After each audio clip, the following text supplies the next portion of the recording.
আগের দিন যখন মিনি কেকগুলো রেডি করেছিলাম, বাচ্চাদের খেয়ে এতটাই ভালো লেগেছে যে বড় মেয়ে বলেছিল যে পরের দিন যখন স্কুলে যাবে এইটাই যেন টিফিন হিসাবে দেওয়া হয়। তো সকালবেলায় সেটাই করছিলাম। আর আজকে একটুখানি চিনি দিয়ে করলাম, গুড় আর আজকে দিইনি। তো সব কিছু দিয়ে রেডি করে তারপরে এই যে আমার অ্যাপ্পাম প্যান সেটার মধ্যে দিয়ে সাজিয়ে নেব। তো এইভাবে দেখো একটা, একটা করে সাজিয়ে নেব। আর আগের দিনের এই রেসিপিটা তোমাদের কার, কার ভালো লেগেছে অবশ্যই জানিও। এবং যারা দেখোনি তারা কিন্তু আমার আগের ভিডিওটা দেখতে পারো, অবশ্যই তোমাদের ভালো লাগবে।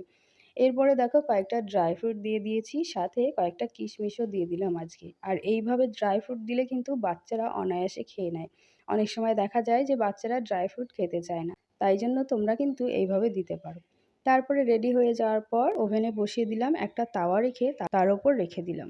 এরপর এটাকে ঢেকে ওই 10 থেকে 15 মিনিটের জন্য রাখবো। 10 মিনিট কমপ্লিট হয়ে যাওয়ার পর একবার একটু চেক করে দেখে নেব।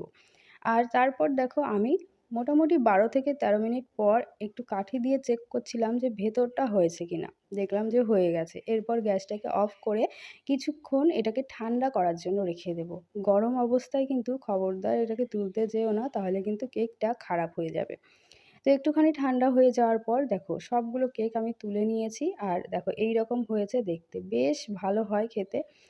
খুব সুন্দর লাগে খেতে। বাচ্চাদের টিফিনে হোক, সন্ধ্যার খাবার হোক অথবা সকালের খাবার হিসেবেও কিন্তু এটা দেওয়া যেতে পারে। তো একটা, একটা করে টিফিন বক্সে দিয়ে দিলাম। একটু বেশি পরিমাণে দিলাম, কেননা ফ্রেন্ডসদের সাথে শেয়ার করে খাবে।